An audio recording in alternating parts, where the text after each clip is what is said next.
ఇంత ట్రోల్ అవుతున్నా ఆ ఛానల్ ఎన్డీటీవీ ఛానల్ పొరపాటు జరిగిందని క్షమాపణ చెప్పలేదు. చూద్దాం మరి ఎన్డీటీవీ వాళ్ళ మీడియా విలువల్ని కాపాడుకుంటుందా లేదంటే మేము It is going to create 23 lakh crore jobs. 23 lakh crore jobs? 20 lakh crores. ఇక్కడ నాకు అర్థం కాని విషయం ఏంటంటే ఇక్కడ ఎన్డీటీవీ ఎందుకు క్షమాపణలు చెప్పాలి? ట్రోల్ అయ్యింది ఎవరు?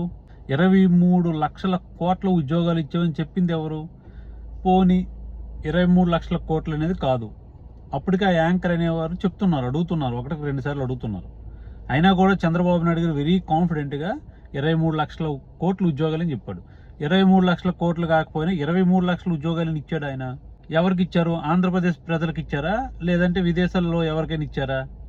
ఇదే వార్తని ఈ నేషనల్ మీడియా, సోషల్ మీడియా లేకుంటే ఈ ఎల్లో మీడియా ఎలా ప్రజెంట్ చేసేది? ఆంధ్ర రాష్ట్రంలోనే కాదు దేశంలోని ప్రపంచంలో అందరికి కూడా చంద్రబాబు నాయుడు ఉద్యోగాలు ఇప్పిస్తున్నాడు.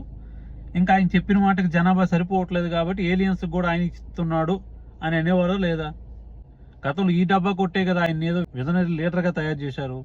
ఇప్పుడు సోషల్ మీడియా యుగం కాబట్టి నేషనల్ మీడియాస్ కవర్ చేస్తున్నాయి కాబట్టి ఆయన ఒక ట్రోల్ ఐటమ్ అయ్యారు అంతే. ఇందులో ఎన్డీటీవీ ఎందుకు క్షమాపణ చెప్పాలి?